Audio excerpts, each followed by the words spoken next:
Back to the Culture Call on Praise 93.3 with L. Spencer Smith. Our desire is to reach and empower the community by discussing a cross-section of relevant topics from various perspectives that are essential to its growth and interpersonal connections. Be sure to save our call-in number, 205-752-4800. Be sure to install the free Praise 93.3 app so you can send L. Spencer Smith a message or topic idea. Search for WTSK in your app store. This is the world premiere. Great morning, precious people. You know what time it is. That's right. It's time for your number one talk show. That's right. The Culture Call. With yours truly, L. Spencer Smith. You know what? This is the place where Tuscaloosa meets the world every day. And guess what? For the next 2 hours from 10 a.m. to 12 p.m., we're going to talk a little bit about everything. That's right. From society to sports, education to economics, from religion to relationships. And as always, we are here to create a safe space to have empowering, provocative, and yes, sometimes, not all the time, but sometimes even controversial conversations. And guess what? We can learn right here. Call in, chat it up as we learn together on the Culture Call. Listen, let me start off the morning by saying good morning. Absolutely. Want to send a special shout out, number one, to all of our first time listeners, to the CC family. Welcome. We are so glad to have you here listening. Maybe you just heard about us. Maybe somebody said, hey, you need to check this out, and you're just getting around to it. Whatever the case may be, we are grateful for you being a part of our show on this morning. That's right. You might be at your cubicle with your earphones on. Hopefully you're at your desk in your private office listening. Yeah. Or you could be driving through the city or on vacation and said, hey, I'm still not going to miss it. I'm not going to miss it. Absolutely. I'm grateful for you. You definitely are welcome to the CC family. Number two, all of my consistent listeners, thank you all so very much that you don't leave me alone. You don't leave me out here by myself after Brother Jay. You stay on with me and you're telling people all about it. And yes, I'm telling all about the show. And my prayer is that I continue to make sure that I do the best in making our community better than what it is, that we won't be late, last, or lost in anything. And I could not do that without you. You're the reason why we are number one. I appreciate you so very much. And last but certainly not least, as I do every day and will continue as long as I'm on the radio, that's right, I want to send a big shout out to Brother Jay, the inimitable, the anointed, the inspiring Brother Jay, who leads us from 5 a.m. all the way to the 10 a.m. hour, passing me this hot baton. You know, I walk in here and man, you got revival going on here. I love it. I love his mentorship, his coaching, yes, his inspiration. He is a jewel. So we want to definitely send a shout out to Brother Jay. Absolutely. Listen, I want to encourage you, if you've not done so already, to go ahead and take out your phone. That's right. Take out your phone. It's right next to your Bible, right next to your magazine, might be right next to your coffee, whatever it is. Go ahead and take out your phone, Apple or your Android device, and search your app store, that store that you get all of your apps and applications and all those things, and search out Praise 93.3 FM. That's right. There you're going to find a free 99 app. It doesn't cost you a thing. Do me a favor. Download that on your phone. And guess what that's going to help you do? You can hear us from wherever you are, all around the country, all around the world. And so, yeah, you can stay in touch with what's going on, the tremendous program that's happening on the Praise 93.3. Listen, not just the Culture Call, but all of the programming is wonderful, and we're grateful to have you with us. Just you got to download that app, though. Absolutely. So no matter if you're in Los Angeles, California, Dallas, Texas, Omaha, Nebraska, yeah, or whether you're in Tuscaloosa, Birmingham, Montgomery, Mobile, Huntsville, you're in Bowling, Aliceville, Utah. That's right. Gordo Reform. We want to welcome all of you. Make sure that you stay listening to us. Absolutely. Listen, favor number 2. I need you to send your public service announcements and events to me, because I want to be your PR manager. That's what I want to be every morning. I want to let everybody know what's happening in your neck of the woods. And it's culturecall.praise@gmail.com. That's culturecall.praise lottie.praise@gmail.com. That's right. And give me an opportunity to let Lottie Dottie and everybody know what's happening in your organization, at your church, maybe your sorority or fraternity, whether you're an artist getting ready to do a recording or have a concert, or a preacher getting ready to start a church or run a revival. We want to let everybody know so that we can put some faces into place so that you'll know how important your event is. You know why? Because we do it better when we do it what? Together. Absolutely. And as always, you can write down this number, 205-752-4800. That's 205-752-4800. Or you can use the chat feature on the app to stay, to tune in, to ask questions, to be a part of the conversation. You know, I love it. I love it. I love it. I love it. Our producers love it, all that kind of stuff. I just want to hear your voice and let me know what you think about what we're talking about that day, because we talk a little bit about everything. I want you to be a part of the conversation. All right. Good deal. So sit back and relax. Grab you some coffee. You know how we do it. Maxwell House of Starbucks. Maybe coffee is not your thing. Maybe it's not. That's right. I forgot my coffee this morning and I need a little caffeine kick. So, yeah, you can get you some herbal tea. Yeah, chamomile if you're trying to come down, or you can get you some green tea if you're trying to get a little kick. That's right. It has a little caffeine in it. Give you a little kick through the morning so you can make it to lunch. Or you can definitely get some alkaline or spring water. That's right. And flush and detox your system. Wake those cells up. Tell them, hey, we're going to have a great day. We're going to hydrate ourselves.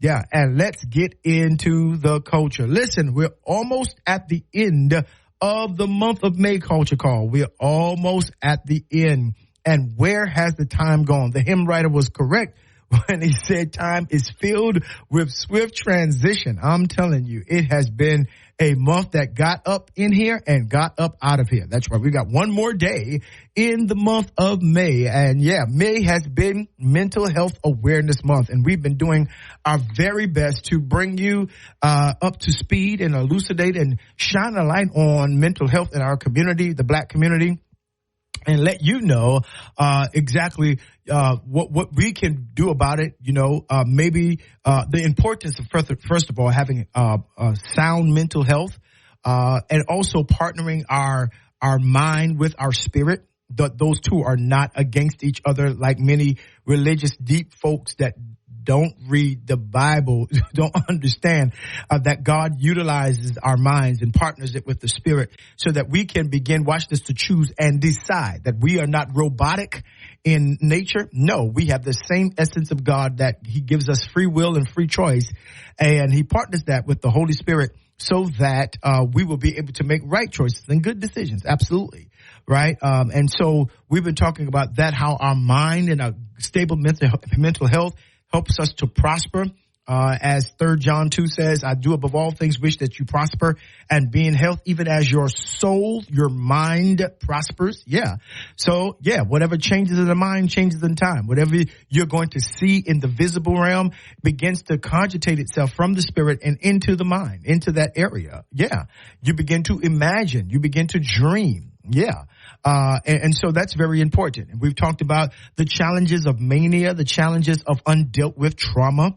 And there's a few more subjects that we're probably going to deal with even in the month of June, because just because of scheduling purposes, talking about specifically men in mental health, and we're going to do that in June, and women in mental health. We wanted to get that in the month of May, but we couldn't do that. But I definitely want to schedule that for next month, because those are important. Because all of us don't have the same mindset, the working of the mind, chemical makeup, hormonal makeup, and all of that is very important when we talk about mental health, right? And so, yeah, we talked about, mental health and relationships. And I think that's very important because, yes, indeed, birds of a feather flock together, and bad company corrupts or ruins good behavior. And so it's sometimes the people who we hang around and the environments that we come from affect us mentally, and we make the decisions and choices that we do because we are allowing them or their patterns and their principles to live vicariously through us. And yeah, we just make some really bad decisions. And so we talked about that. And one of the things that we need to add in how how poverty, we're talking about community today, community and mental health. And I've got a very special guest that's going to come on in, and we're going to talk about a special subject. And so I'm excited about that. But I want to talk a little bit about the community in terms of poverty and mental health, and how, the lack of not just finances, but the lack of proper housing, the lack of proper health care, and all those things, not being able to afford certain things, right? Even not being able to afford a vacation, that you got to work, labor. You got 4 and 5 jobs just to make ends meet. That has a tremendously destructive effect, Coach Call, on our mindset, on our mental health, right? Some who are listening to me now are just stretched out to their wits' end, or if you're not, you know what it feels like to be in that area, in that arena. And so, yeah, that's very important. And there needs to be some kind of community engagement with regards to that, right?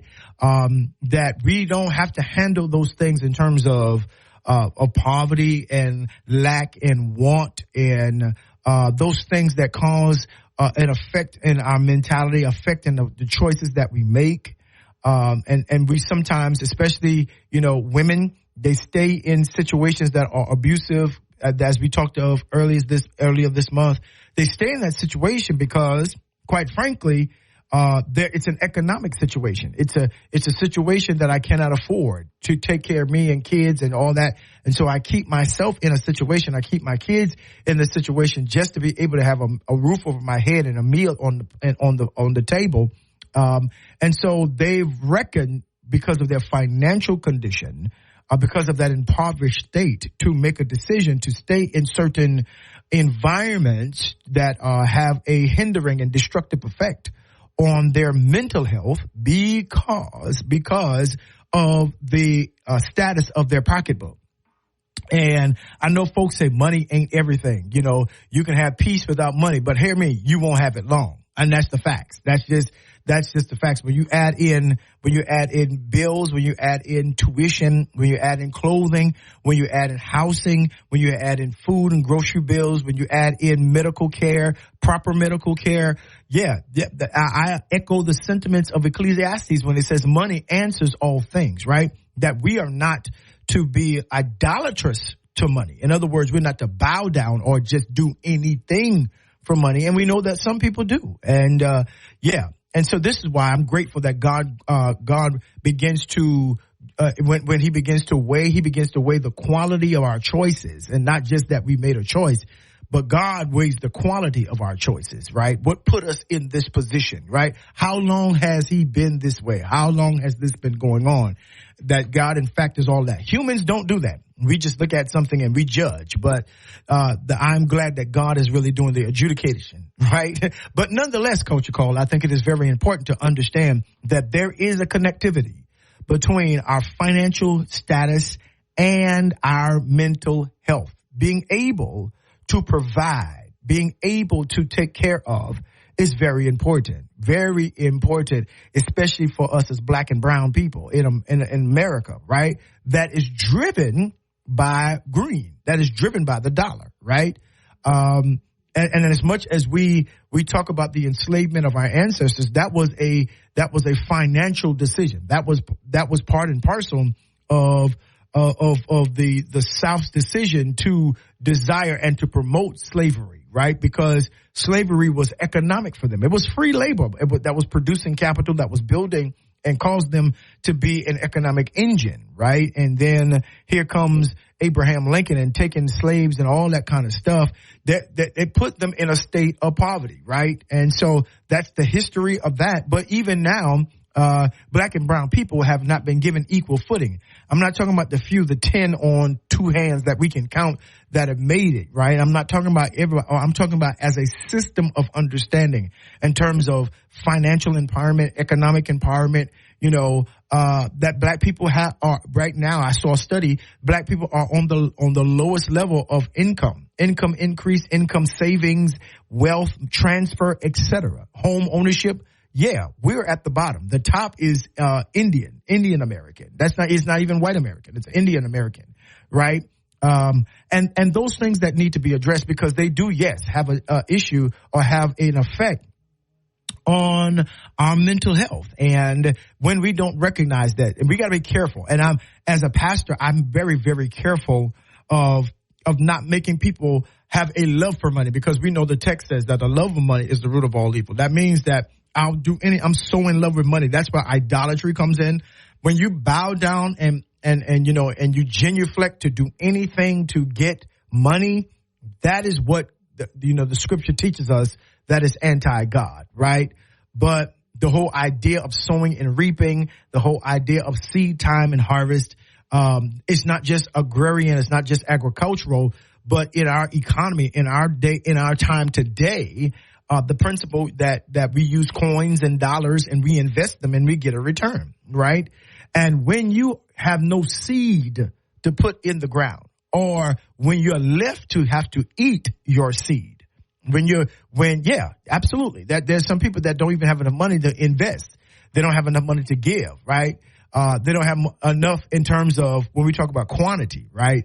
There are several levels of that we could go by, several modes of stratification that we could talk about in terms of, you got to get a seed in the ground. You got to plant something. And I get that. I'm a believer of the word in the scripture, but when we talk about just people's reality, what if they they might want to be a tither, but if they tithe, they know that could mean X, Y, Z, A, B, C.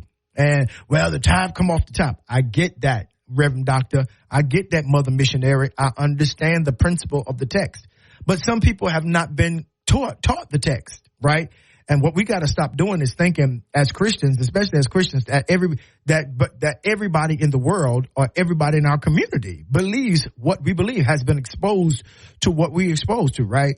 And so, we've got to bring and be patient with people. That there's some people that don't believe in those things, right? Because I know we understand a spiritual principle, but guess what?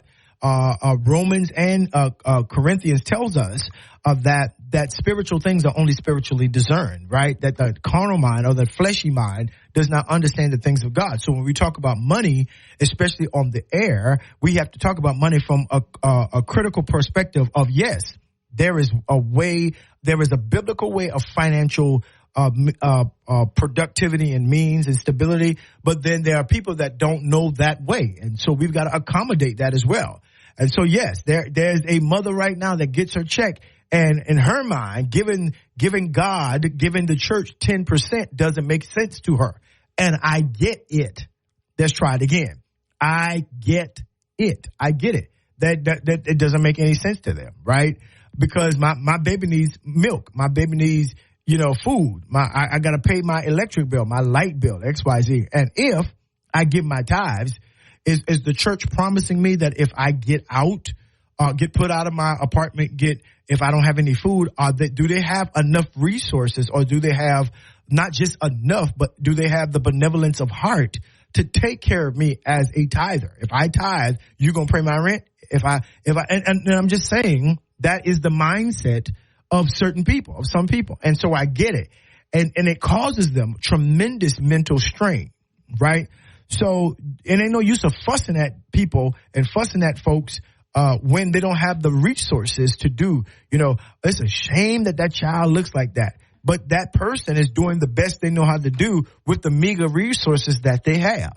And so we have to begin to answer as a community by instruction, by teaching, by seminars, by individual empowerment, by setting up certain programming whereby we can begin to address some of the financial and economic disparities within our community. Because yes, that does take an emotional effect. If you're a father of a family, it's a tremendous weight to not make enough at the factory, to not make enough on your job to be able to take care of XYZ, right?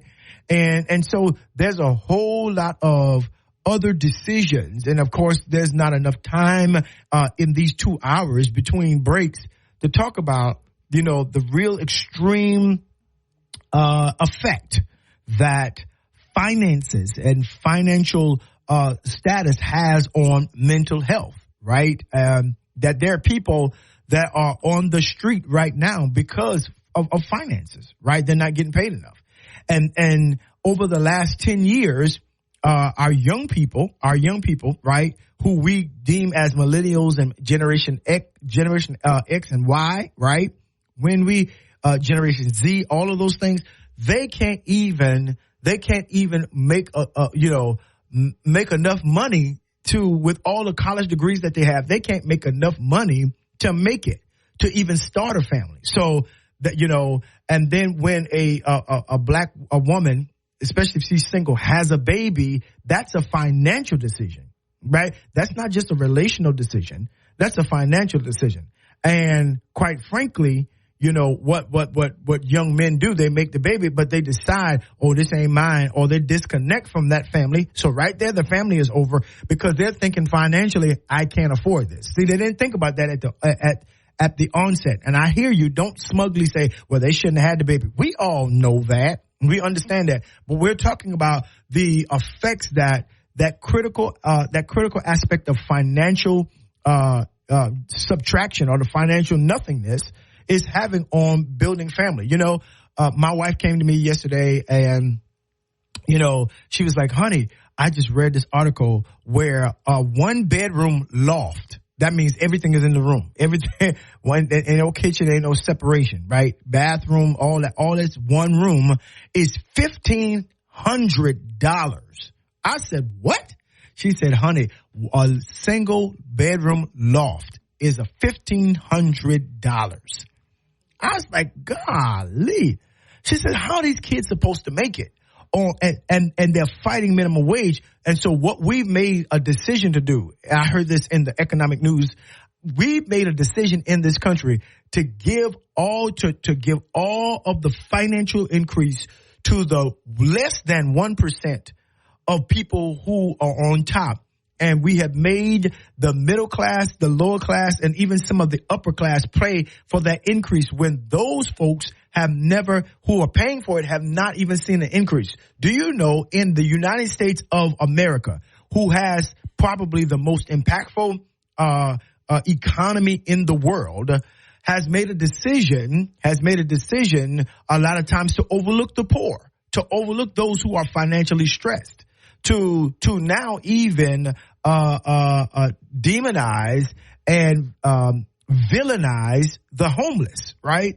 That there are places now in the country that are setting up statutes and ordinances that the homeless can't even sleep on the street. They can't get in parks, and you can't, and they're also, and especially in the South, they're making it seem like, because I don't know what's wrong with the South, they need a revival really bad, y'all. Alabama, Mississippi, South Carolina, North Carolina, Florida, Georgia, Louisiana, Texas, South. That's what I said. Oklahoma, all those things that make up that, right? In the lower Midwest. They have thought that if you give some water to, how churches go out and give water to, or some need-based situations to homeless people, to feed them sandwiches and stuff, that's against the law. And I'm like, wait a minute. What is the wickedness of the heart? But that's what capitalism does. These people are not productive because they cannot make money. But you don't understand and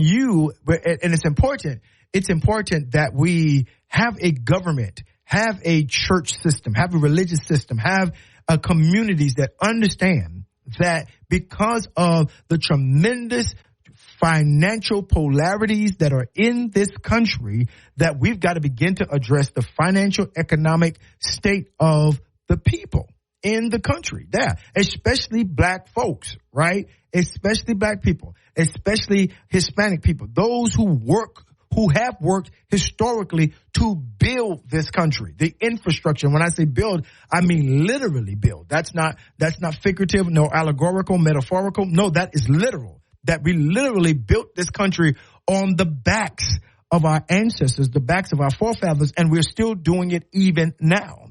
And we can't even make a decent wage to live. We can't. And see, when I say a decent wage to live, I'm talking about saving to where we can get things and take care of them, right?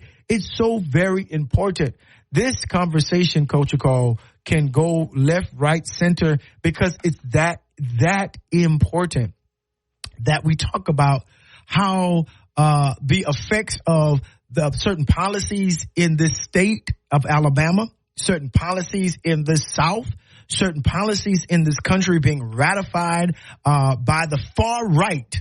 The GOP, let me just go and say that, in this country, the effects that it is having mentally on people, that when people feel like they can't legitimately take care of themselves, it then becomes the survival of the fittest. And what we see then is crime will increase.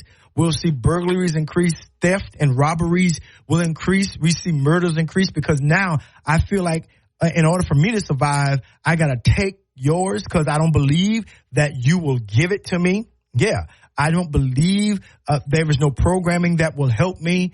And so, yeah, they will run the risk of becoming criminals or becoming, criminals to supply or to support their families. And again, I don't support that. That's absolutely wrong, right?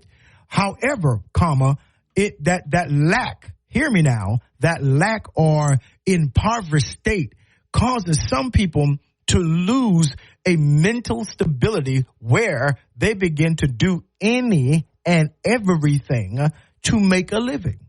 And we can't judge them. I know we are going to, but because there's a criminal system in this country, for that very purpose. Because, it started out, I don't want my slaves running away. So then they started the seedlings of the police services. But now they've changed the law.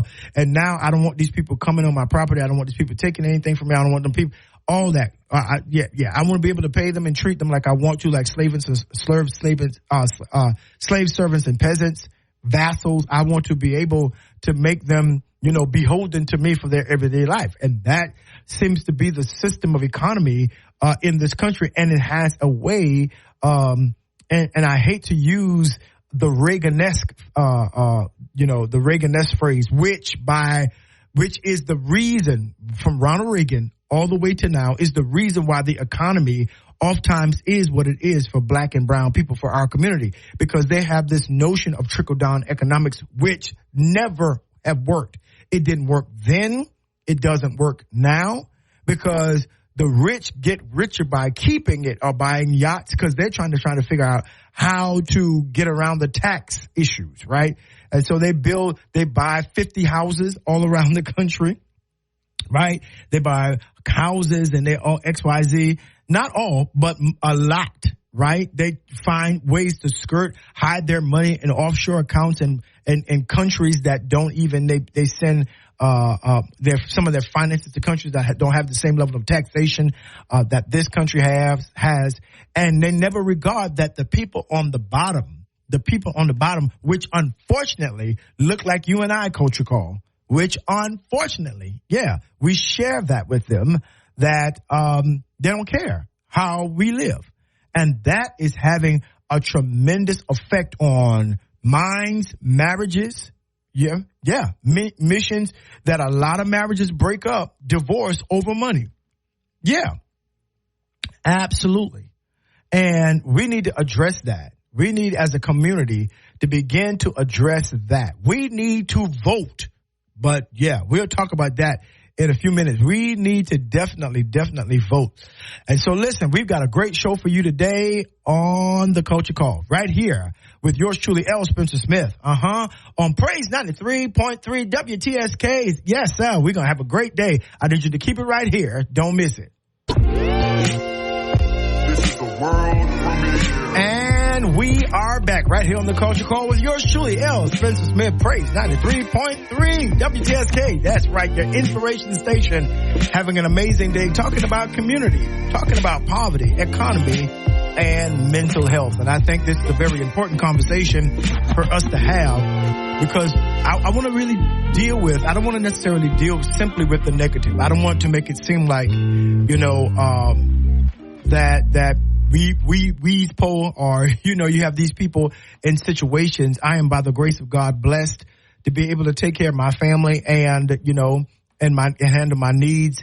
And I'm sure a lot of you are, but there has to be some level of community organization and answering for us to be able to help each other. That's how we have always made it through, especially when it comes to things like economy, money, just some things that deal with our overall well-being, that we just never let people, go without food, go without clothing. We partnered and we literally gave assistance, tremendous assistance. That's how I grew up in the 70s. That's what my parents taught me. That's what my grandparents taught me, that, if one of our family members were having a difficult financial time, or that they would send one of my cousins or my children to my grandparents or our house, and we would take them in. Yeah. Even children at our school, my mom would bring them in. My dad would bring them into our home, and we didn't have much when we were growing up, not a lot from where we lived and where we started, but they had a sense of community that the little that we had, we were willing to share it with everyone. And I don't know if, again, if we've lost that as a community. Is that still one of the pillars of our community? I believe it is. But I believe one of the things that we lack is organization, right? That, yes, community has changed. Community has changed. We are more to ourselves now. In other words, you stay on your side of the fence, I stay over on my side of the fence, and, that's how we work. That's just kind of what's going on now. Or we've moved out of our neighborhoods, and nothing wrong with that. And we live in neighborhoods where we're surrounded by people who are not representative of our community and, or don't have the same economic challenges as a lot of those who are in, certain sides of town have. And I think as a pastor, as a educator, as one who is an activist in their community, I think it's very important that we begin to have conversations around this whole issue, that we will not allow a dollar. We will not allow a dollar to cause or make someone demented. We will not allow a financial situation or a hardship become the facilitation of someone's healthy mind, right?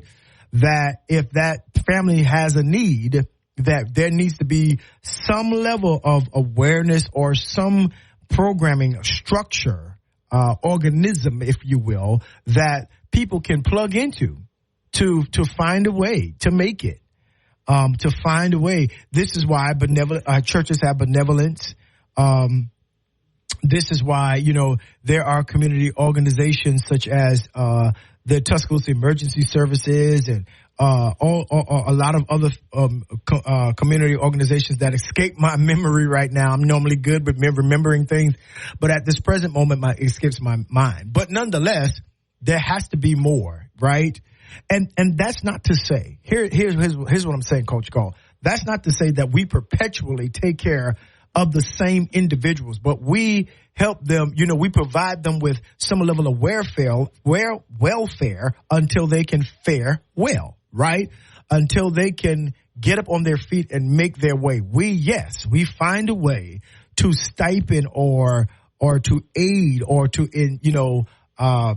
that family or that single mom or that young man who's just gotten out of jail from a former incarceration, and he's trying to find a job. He's trying to find his way back in life. And we've got to have a community that's ready to heal.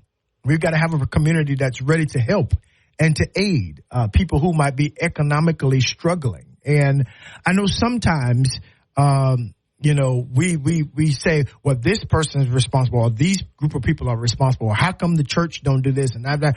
And what I'm saying to you is that those arguments need to be silenced, and the assistance need to be amplified. It is a community effort, not just the church's effort, not just the organization that's a full 501c3 or a nonprofit. No, that's not just their responsibility.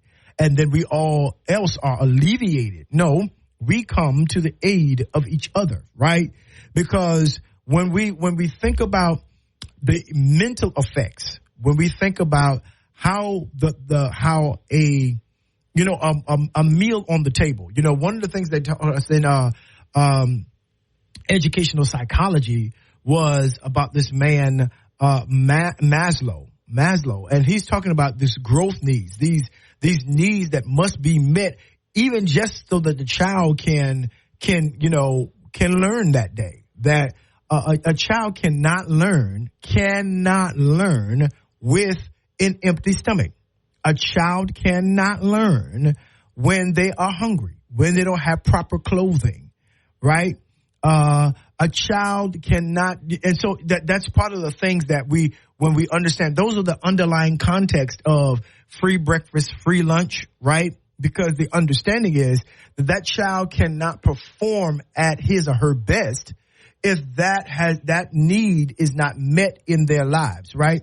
And so that's very important. That's very important for us to understand and note that we as a community have a responsibility to take care of one another.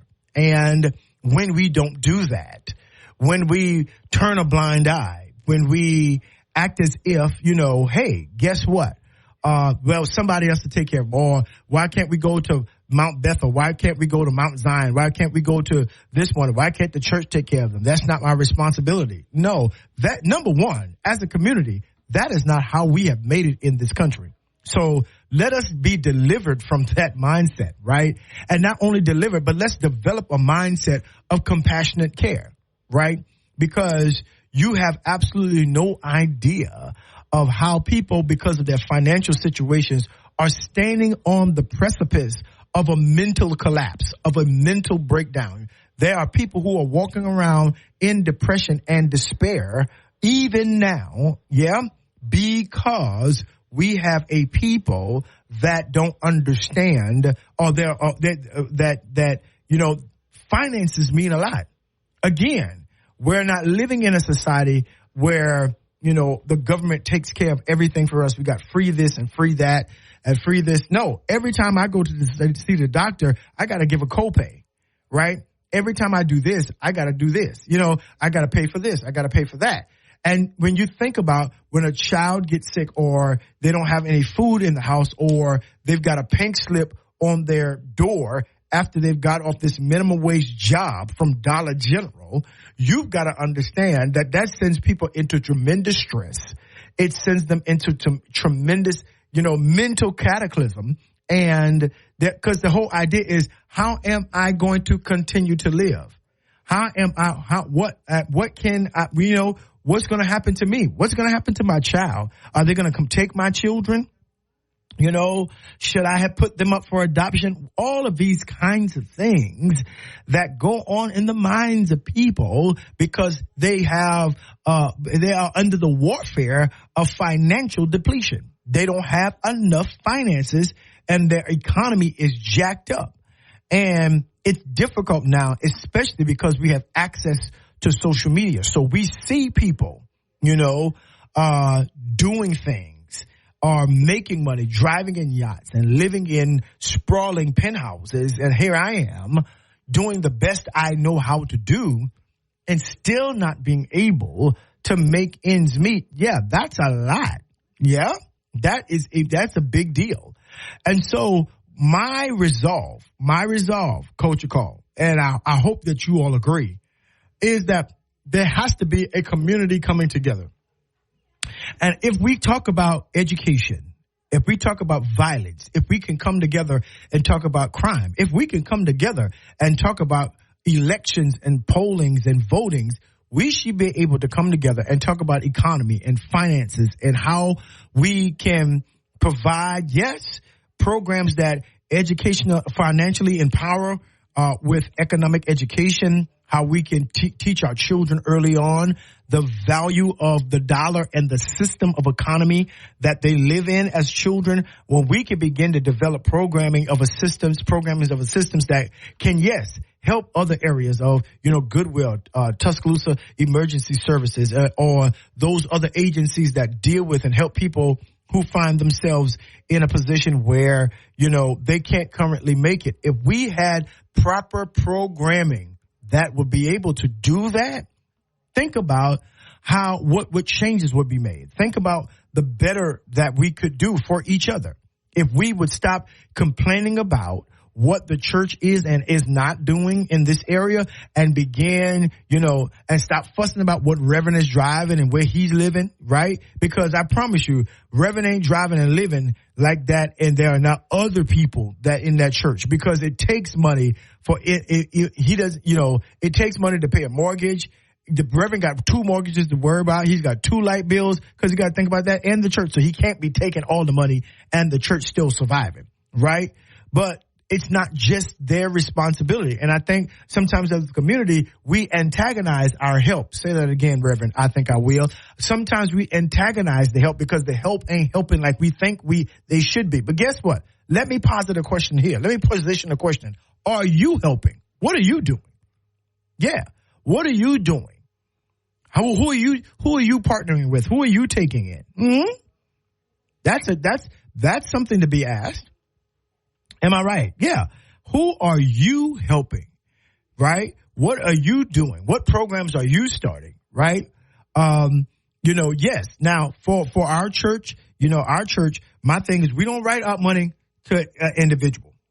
No, we write it out to the rent place. Right? We write it out to Alabama Power. We write it out to Spire. We write it out to the water company. We write it out to the apartment complex. Yeah, we help, but we don't put cash in your hand. No. And depending on the level of help that you need, we begin to help you and empower you with educational financial empowerment classes, educational classes to help you budget, to help see what you have so you can stay disciplined, right? Because that's all a part of it. It's all a part of it, right? And partnering with other agencies, and getting even therapeutic help to make sure that even through this journey that people are still stable in mind, etc.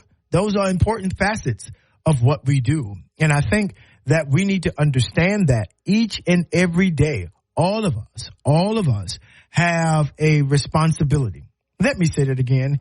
Each and every one of us have a responsibility to each other. And once we understand what our role as community is, I think we will be better off in terms of helping each other fare well financially.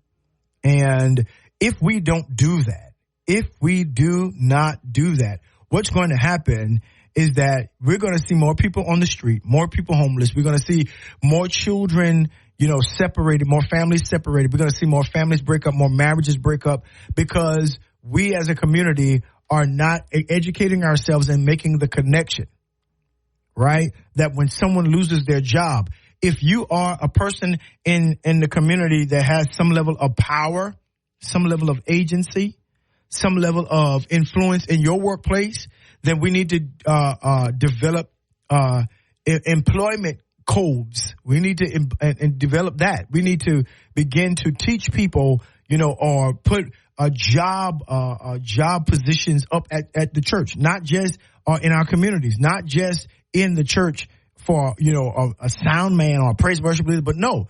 When someone loses their job, they can come to the church and read a list of opportunities. There are unique ways that we can begin to help each other and plug in that are so very necessary that can help. And this is what we have to do. And then we need to begin, here it is, as a community, to elect officials that will also partner with us as they sit in seats of authority and power and decision making. We need to elect people who has a community health or community wealth investment program, an economic program for our community, right? For all of the city council people. What this is going on in our community. We having so many people, they're losing their jobs. There's XYZ, ABC, right? And so, okay, you don't want them to join the union. So how are you planning on increasing them? Are they going to have to fight or wait on the goodness of the hearts of CEOs to give them increase when the cost of living is increasing, right? If you're going to fight against one thing, you got to make sure that you address the concern, right? That's what you got to do. And we need to hold people accountable to that. Not just to say you're this and you're that, and the third that, and and the other. No, people who are going to bring business, people who are going to bring jobs, opportunities, so that we can address the financial, economic situations, disparities, declines in our communities, so that these people have places to work. Yes, absolutely. And again, we cannot pay people 1970s pay and have not addressed the 2024 cost of living increases. That, medicine costs more, education costs more, restaurants cost more, groceries cost more, eggs, all these different kinds of things. Yeah, we need to have people that that sit in places of power that think of these things. If they don't, then why are we electing them? We can ill afford to elect our good friends and people who show up at our churches during election time, and then we don't see them anymore. No, we need to hold people accountable. We need to make sure that they have proper community engagement. Absolutely. We need to make sure that they understand what's going on in the community and saying, hey, we'll partner with you if you have a program, or we want you to help us find grants and funding for the programs that we have, so that those who are in our communities that cannot do it for themselves, by themselves right now, they have a place that they can come, a refuge that they can come to find help in the time of their need. What you think about that, Culture Call? I think that's a great idea, especially as we approach election season. Yeah, we got a lot to think about. Help us take care of our community. My goodness, my goodness. Listen. This is the Culture Call with yours truly, Bishop L. Spencer Smith, right here on Praise 93.3 FM WTSK. We're having a great conversation about community, finances, poverty, and mental health. And we've got more to come. I don't want you to miss it. Stay right there. This is the world premiere. And we are back. It's the top of the hour right here on the Culture Call with yours truly, Bishop L. Spencer Smith. Yeah, Praise 93.3 FM and WTSK. We're having an amazing day. And we've been talking about community, poverty, and mental health. And today I promised you all that I had a special guest that I wanted to talk to, especially in the season that we are in. I think it's very important that we have all hands on deck. And a lot of the things that we need to address have to be addressed from some historical perspective, right? That every issue in our community has a level of historicity connected to it.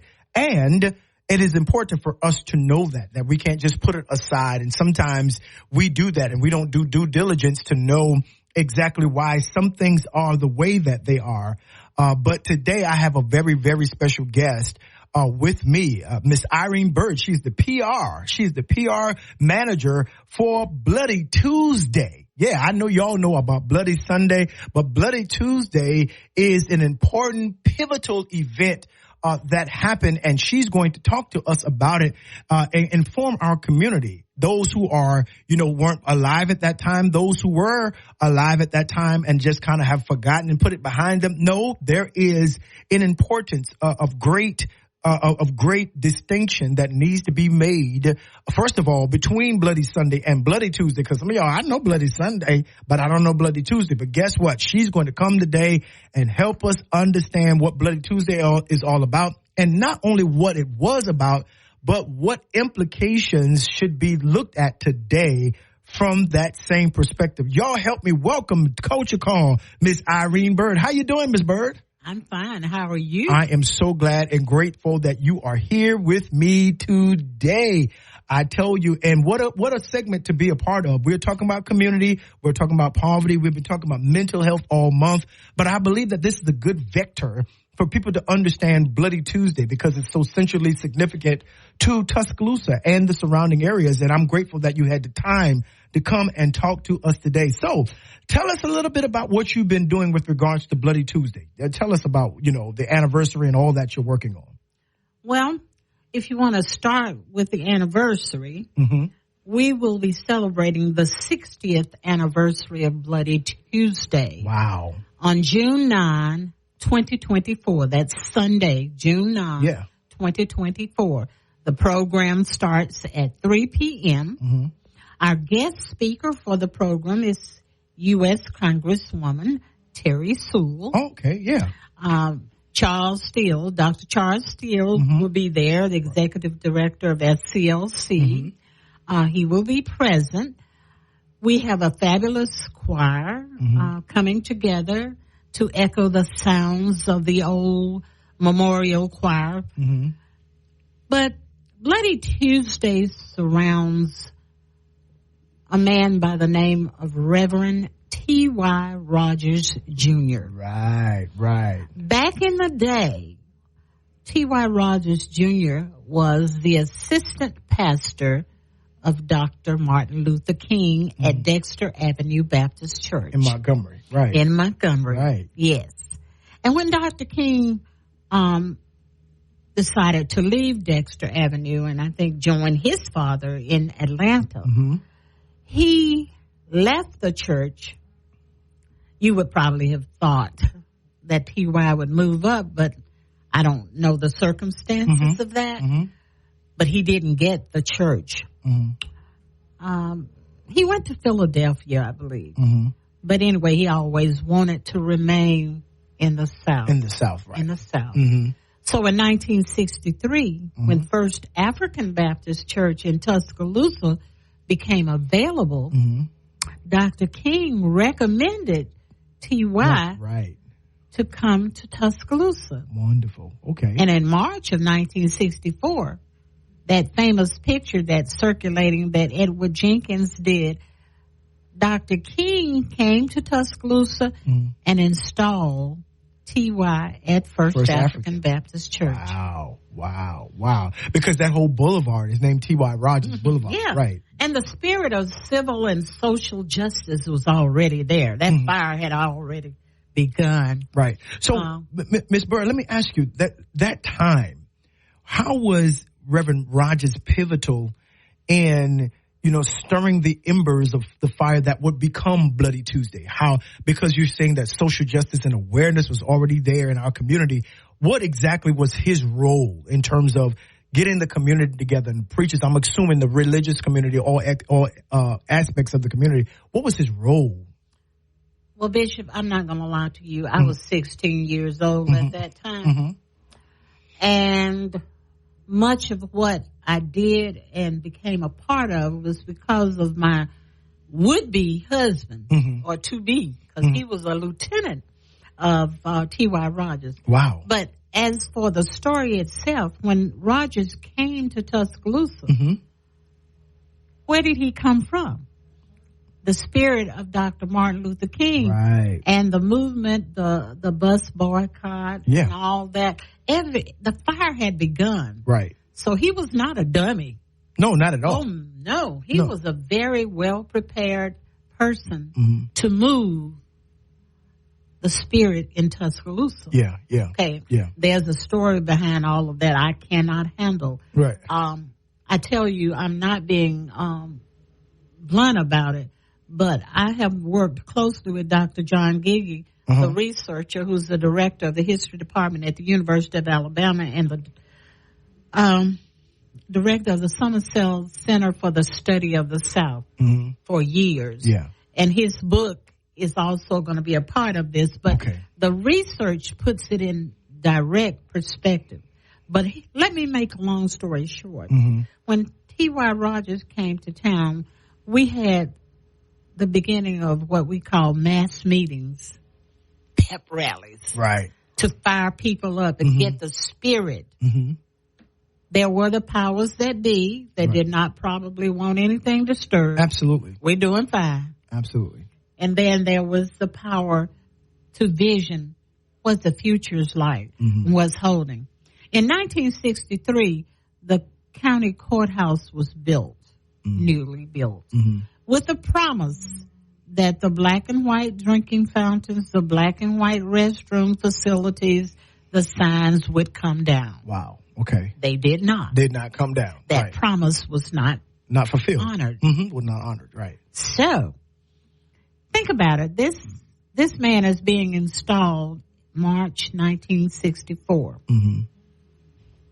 And in between that time, we've had these mass meetings on Monday night that were packed. Sure. People coming to this man who's fired up with the actions of Tuscaloosa Citizens for Action Committee, ministers getting together, and I can't give all the history of that, but SCLC and others. It's just interesting. Those mass meetings, I call them pep rallies for good spirit. Right. To make you think and make you feel and make you stir the status quo. So in June, on June 9, it was a Tuesday morning. Right. Mass meeting was on June 8 because sometimes those dates are confused. But on June 9, right, we were preparing to march, 500 people or more, to march to the county courthouse to protest that. Those fountains. Yes, that facility being segregated into black, colored. Right. Those words, colored and white. Somebody said, I don't know why colored water tastes any different from white water. It didn't. It didn't. But I think white water was cold. Okay, gotcha. And colored water was probably hot. Room temperature. Something Room temperature. Right. That's amazing. But anyway, that was where we're going. We did not, Reverend Rogers did not have a permit. Okay. Nor police escort. Sure. And he was told not to march. But in some way, in his infinite wisdom, he decided to march anyway. And he told us basically to march valiantly. I just remember 2 by 2. And if someone falls, protect them, especially the ladies, the men, to protect the ladies and keep on going. Right. I am told, I don't remember it as well. I remember getting as far as the funeral home. If you can know where First African is in the funeral home, I don't know where. But they were very vigilant that day. Chief of police was named William Marble. And he had a few policemen, county, whatever, and a lot of Klansmen with Billy Sticks clubs, cattle prods, whatever it is, you name it. As the research says, they put Dr. King, Reverend Larkin, and some of the leaders in the car and arrested them immediately. Right. And made them watch us get beat down. Right. And I mean, some made it to the courthouse, very few, but they got arrested. Some over 90 or 100 went to jail. 33 got whooped. And I was one of those that turned because I knew I was going back to the church. Right. I was scared. Sure. I ran for my life and ran back into church because I thought that was the safest place to be. And that church was destroyed. The stained glass windows were knocked out, the benches, everything, total destruction, water hosed and tear gas. Wow. And that's where we were. And it was a major, major day of destruction, the tragedy. People ran for their lives. Some escaped to Reverend Linton's barbershop and beyond. Like I said, over almost 100 went to jail. 33 went to Druid City Hospital. Amazing. You know, it was just tragic day. Exactly. Let me ask this question because as you're talking and I see the passion in your face, I know we're on radio, but y'all, you can tell she's really. I'll never forget. No, and I don't blame you because that's what my mom and my dad, they were in the Orangeburg massacre when they were at South Carolina State and at Claflin. So that's the kind of face that they would give when they were talking, like they were reliving it all over again. My question would be, why don't we hear about Montgomery and we hear about Birmingham, but we hear little. I hope this is That's the story. Right. We hear about Montgomery and the bus boycott. But we hear about Bull Connor and Birmingham. We hear about everything. But we don't hear about this in Tuscaloosa. They didn't get the memo. The Tuscaloosa News didn't get the memo. Now, I don't know the various reasons. One, Martin Luther King, there was no major player in town. Right. Okay. Okay? Right. Two, George Wallace had stood in the courthouse door. I mean, not the courthouse door, the schoolhouse door. Just a year before. Right. All right? They were embarrassed. Right. At several things. I don't know. But they played it down. And the news articles that I did see made it look like we were the culprits. Right. Negroes defied the ban. That's Right. the article I keep flashing Right. in my mind because I can see it. I have a copy of it. Right. It said that we knocked out our own stained glass windows in the church. We destroyed the church. Why? What for? What reason? Right. Reason? It was all backwards, and it is what it was. What little we do have, Mm-hmm. the Nation of Islam, Muhammad Speaks, was on various street corners. Right. They captured a lot of it. Wow. They captured Maxie Thomas's eye patch because they almost knocked his eye out. They captured pictures of people dragged to the paddy wagons and girls and boys knocked out flat. Yeah. You know, I mean, it was horrific. Wow. I have those pictures. I travel with them too. Yeah, I mean, and from what I'm hearing, and I think what is the central piece of the puzzle is that it didn't have a major figure. Like Martin Luther King was already put in the car and going to jail or whatever. But what I'm hearing, and I'm a history buff, so I'm a history minor. You right? Really? So what I'm thinking is it took all of this. You cannot tell the story of Bloody Sunday in Selma or even the bombings in Birmingham without telling also the story of Bloody Tuesday. Bloody Tuesday was 1964. Bloody Sunday was 1965. And, of course, the news and everybody was there. Yeah. As someone said, if all the people who said they were on the Edmund Pettus Bridge at that time, it would have collapsed. But there was coverage. Right. You know how valuable news is, don't you? Yes. It can sway. Yeah. Mm-hmm. It can sway. It's not always correct. Right. Definitely not in this But that day, the Tuscaloosa News was very, very limited. Right. Very limited. I even as the book by Professor Giggy, I think is important. Are you trying this year to really, what is the event? How big can we make it? Because, the 60th coming for Selma and everybody's going to be there. The year after. There's a jubilee, all that going on. And it's going to be big. And it's going to be big. Yeah. The 50th was big. There were so many people. I got a beautiful photo. I mean, hundreds and hundreds of thousands of people. But when will Tuscaloosa tell its story? When will that happen? I mean, you named the whole street after him. It's 60 years later. Yeah. And Maxie Thomas got a street named after him about 2 or 3 months ago. Wow. That's hidden history. I mean, right up before you get to Alabama Power, the street running by the little store area front is Maxie Thomas Way. It was a major event. It made me cry. Mm-hmm. But I'm just saying, how long ago was that? 60 years later? Yeah. When will the story ever be told? I'm not sure. Mm-hmm. I need a Tyler Perry or Oprah Winfrey or Steven Spielberg or somebody to pick it up. Right. And make it. Right. Just like they do Marshall, the Marshall boys. Yeah. We have 4 boys from our school who were killed on that plane for Marshall University. Mm-hmm. The story Marshall, We Are Marshall. Mm-hmm. It just became more vivid as it was popularized. What do we hope to achieve from that day, or why is it important? Mm-hmm. One, it was the most pivotal event in the eradication of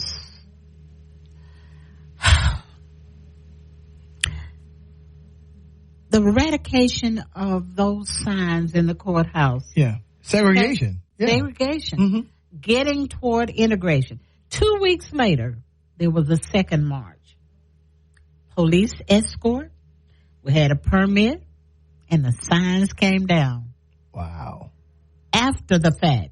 About a week or 2 later, Lyndon Baines Johnson did the Civil Rights Act of 1964. Right. It was all a part of a plan. Right. That was coming together. June 9, 1964 was the most massive attack on a black church in the city of Tuscaloosa. Mm-hmm. It was one, if not the most important event in the history of this city. Right. And almost nobody knows about it. And that's a problem for me. That's a problem to me. Mentally, I need you to wake up. Right. Mentally, I need that day to take its rightful place in history. Yeah. All 60 years has gone by. We'll never get all of it, but there's a cadre of us. We've been speaking about this for years, not just this year. Sure. We've gone to schools. We've gone to the VA hospitals. We've gone to churches. We've gone anywhere. The Rotary Club, the Kiwanis Club, anybody who wants us to come. And I'm always, as a pastor, I'm always looking, especially during February. My mom really instituted, before her passing, she instituted this whole, we take the entire month of February and we do Black History. I've seen it. And she was one that would always ask me, what pivotal happened here? That's pivotal. And to hear you talk about it with such great passion, to know that, yes, Reverend King was here, but there is a T.Y. Rogers, This was a children's war. All these people, I was 16. Yeah. All my friends, I can't name you all of them. Mm-hmm. I've been pulling some, trying to get them to talk. Stillman College, mm-hmm. we were there because our parents were afraid, many of them, for losing their jobs if they came out. Sure. So this was a children's war to a good deal, children's march. There were adults there, don't get me wrong. Yeah. Because how do we know? There were car tags and addresses and names out there somewhere. Absolutely. Of all the people who were there that day who had a car. Yeah. And, but that's another story. Yeah. There's a lot about that day that our children need to understand because, as Dr. Gigi says in his interview and parts of it, many of the foot soldiers and many of the people that he interviewed, and some of them are gone. Yeah. I'm in the fourth quarter of my life. Right. And the third quarter and the fourth quarter were out there. And we're wanting. Yeah. We want our children to know. So it's important. The only thing we can do is try to hopefully get it into our school's curriculum in a greater sense. Right. It's already been started to some degree, but someday they need to understand and read about and study about Bloody Tuesday. Absolutely. I've invited, and our crew, we've invited some of the young children to come and perform quickly. I've invited the young ushers to be young'uns in their little uniforms, stand tall, and come and be a part of it, and they'll not forget it. I'm sure. But that's just the beginning. Little by little. Yeah. One step at a time. We got to tell the story. That's all we can do is tell the story. Because the triumph of evil will never get by unless it's through the silence of good men. That's right. That's exactly right. Y'all, Miss Irene Bird has been amazing today, sharing with us. And one more time, Miss Bird, recap of what the event is going to be and where it's going to be held and who are the participants. Again, let us all know because we want to push it and support it as much as we can. The event will take place at the First African Baptist Church. Dr. Michael Foster is the pastor of First African. And it will begin at 3 o'clock. Guest speaker will be Terry Sewell, U.S. Congresswoman Terry Sewell. Dr. Charles Steele will be there, SCLC, Executive Director of SCLC. We have a massive choir that, will sort of echo the old T.Y. Rogers Memorial Choir. We have children who are going to be present, who will serve as ushers and do praise dancing. Wow. We just hope that will be wonderful. At 4:15, we won't hold people long. At 4:15, we will proceed from the church to the courthouse. Right. Oh, okay. So we want people to wear their walking shoes. Right. All right. And at the courthouse, we'll be addressed by Reverend Walter Hawkins, the pastor of Dry Creek Baptist Church. And he's the future. And Sheriff Ron Abernathy. This march is being sponsored by the Tuscaloosa Deputy Sheriff's Association, Representative Chris England, and the Unity Group in Tuscaloosa. Right, right. Oh, we are looking forward. And will the book be available there then? Yes. Okay. After we leave the courthouse, we will proceed back to the church for a reception with foot soldiers, other dignitaries, and Dr. John Gigi will sign his book, which is entitled Bloody Tuesday, The Untold Story of the Struggle for Civil Rights in Tuscaloosa. Wow. I'm telling you, it's amazing. I bet it is. I have edited a portion of it.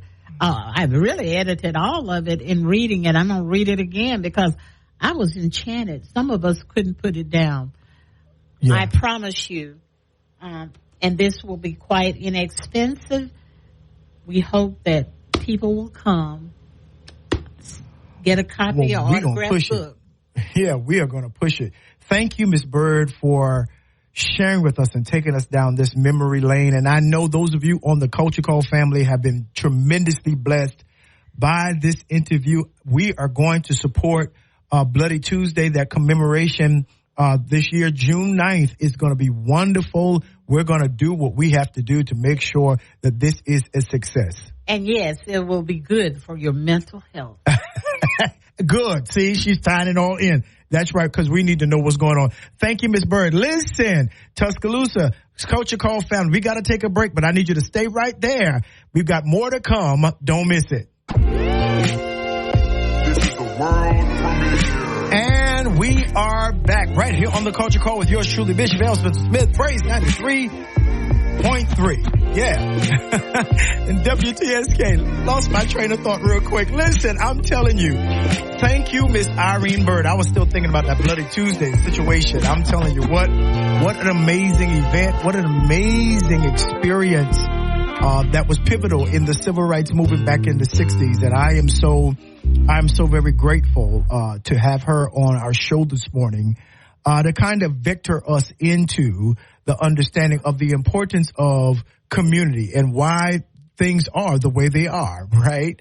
That when we look at it, you know, the framework of what we see now, or the establishment, right, of what we see now stands on the foundation of those actions that they took, those bold actions, dangerous actions that they took on behalf of our community back then. And we are, you know, resplendently blessed to have our forefathers and our ancestors who are yet alive to be able to give us some kind of understanding of what that time was like. So we really appreciate that. And we want to be a part of it.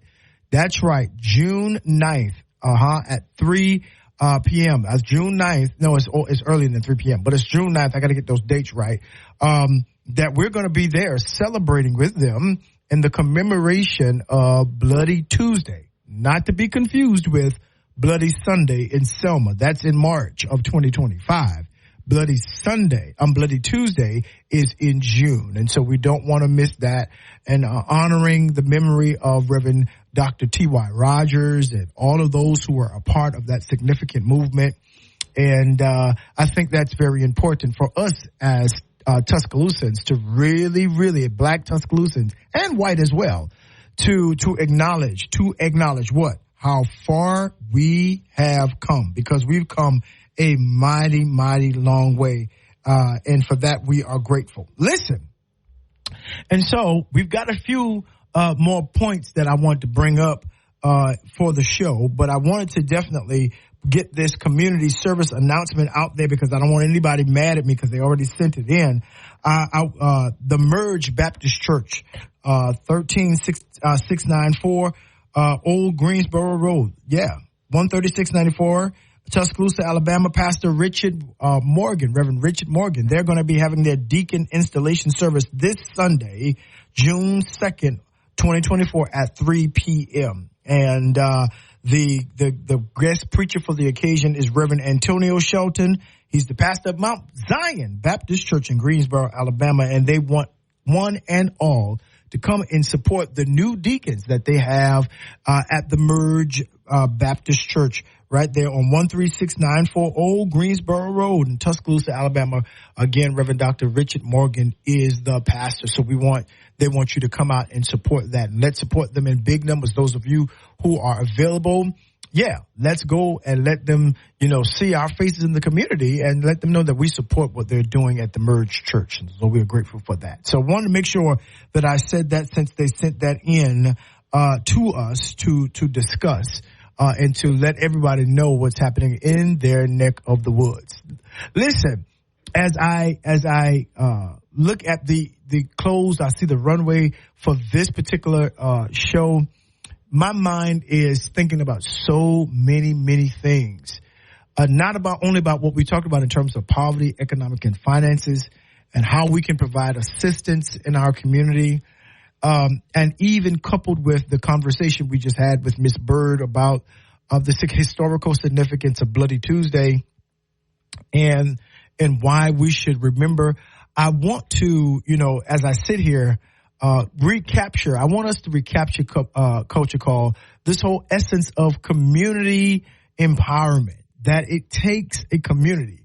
I know it takes a village to raise a child, but it takes a community to really empower a people to understand what we have among us, what can be the capabilities and all of the vital aspects of who we are as a people. And as I said before, I think there is an increasing lack of awareness in this generation about, number one, how far we've come, that regard, but the work that we must do collectively together, that we cannot utilize community as a tool of elitism. We cannot use our activism to make us feel like we're doing something that others are not doing. I think that it is great disparity and great divisions causes schisms among us when we marginalize ourselves. I think Ms. Bird said something very powerful, that everybody has an assignment.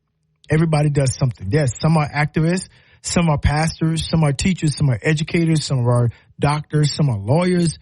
But at the end of the day, we are all in this community together. And we've got to all help each other fare well in this country that we are in. That I don't believe right now that any of us are attempting to go back to Africa. I don't think so. The motherland. No, that's not what we're talking about.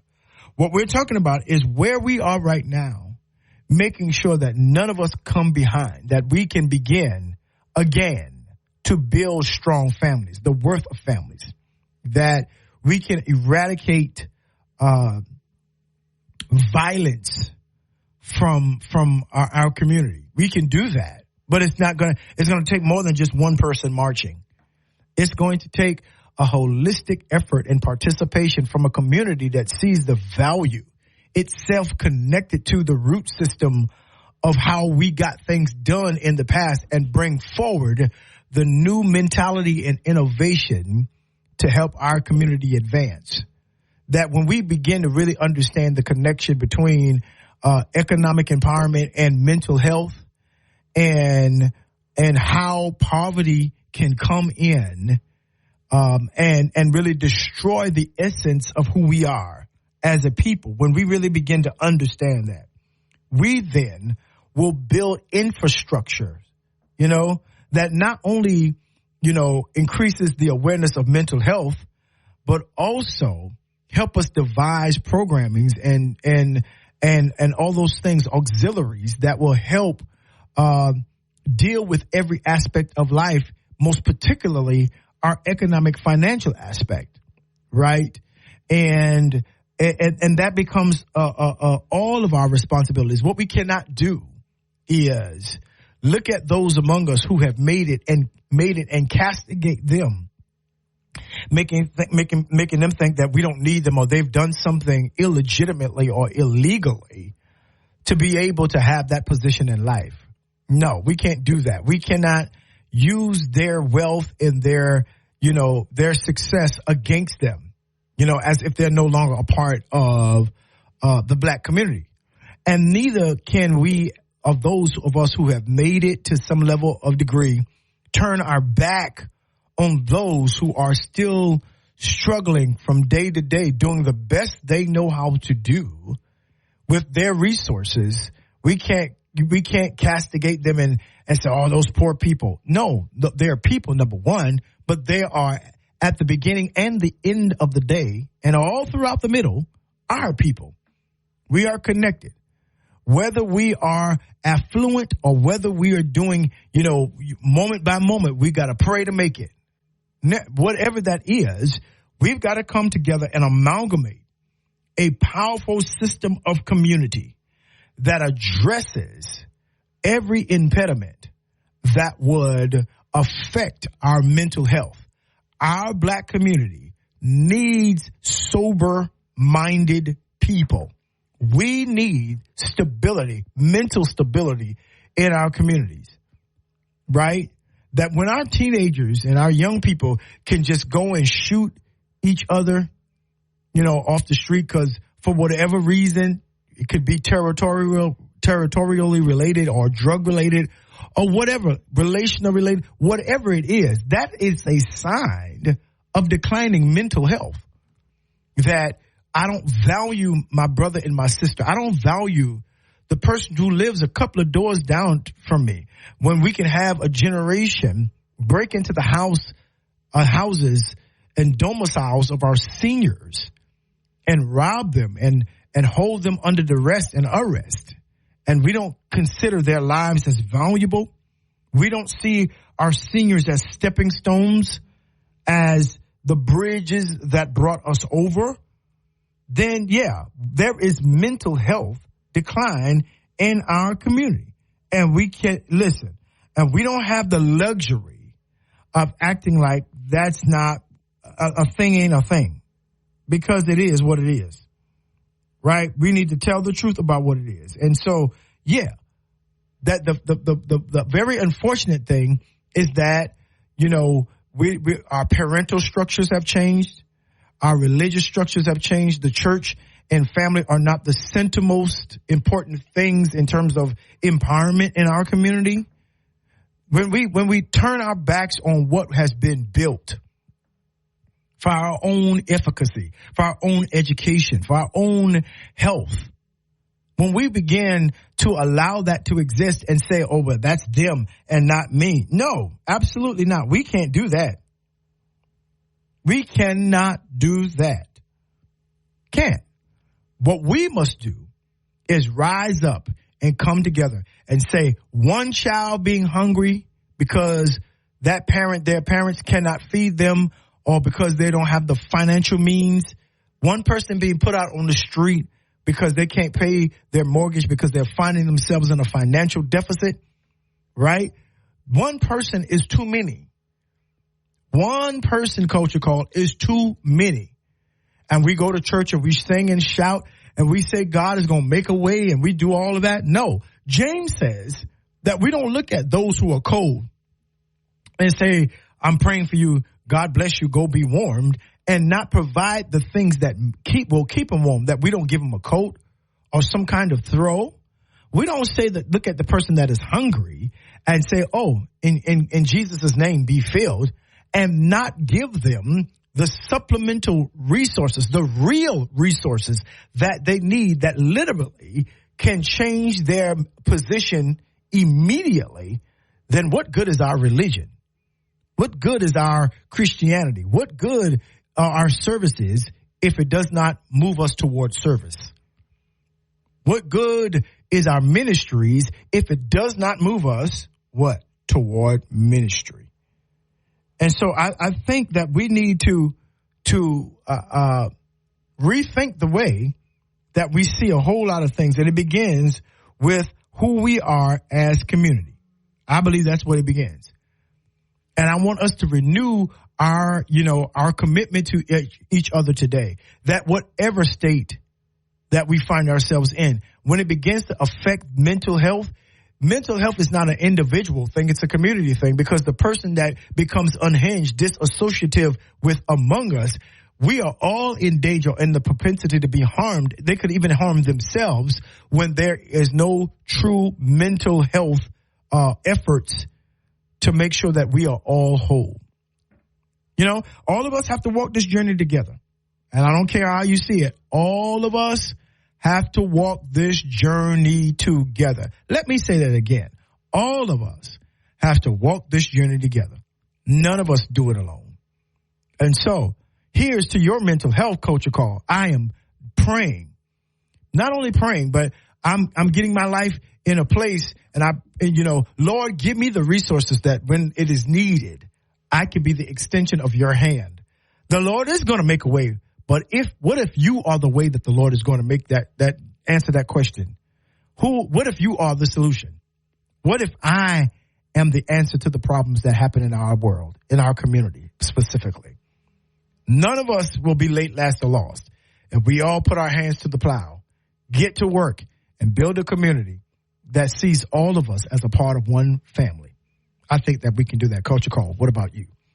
Listen, got to take a break, right? This is the Culture Call with yours truly, L. Spencer Smith, right here on Praise 93 WTSK. Listen, I see the runway. We're about to land this plane on another show. But let me tell you, I need you to stay right here. There is more to come. Don't you dare miss it.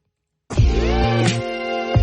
is the world premiere. Well, family, it has been a wonderful day today on the Culture Call. Thank you to Miss Irene Bird coming in to do that powerful interview about Bloody Tuesday, a commemoration that's coming up next week, 60th anniversary. You don't want to miss it. We'll keep you informed about that.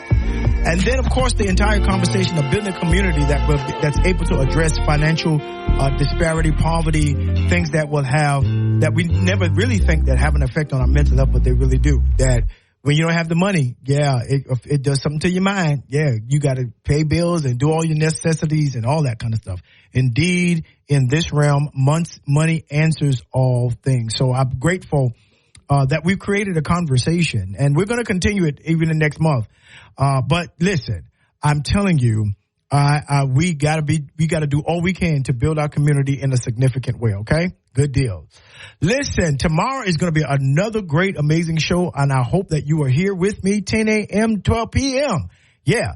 But as my grandmama and my mama would do at the end of every phone call, they would say, I love you a bushel, I love you a peck, and I love you a hug around the neck. This has been yours truly, Bishop L. Spencer Smith, right here on the Culture Call. Praise 93.3, your inspiration station, WTSK. I want you to be good. Be mindful of who is around you. You could be entertaining angels unaware, and that could be your key to the next level of life. Yeah? Make sure that you're intentional about who you love. That's right. Intentionally, not side eyes, but go ahead and intentionally love folks, right? You never know, but it might be your last time seeing them. Be at peace, be good, and y'all have a beautiful, blessed day today and always, and we'll catch you in the morning. God bless.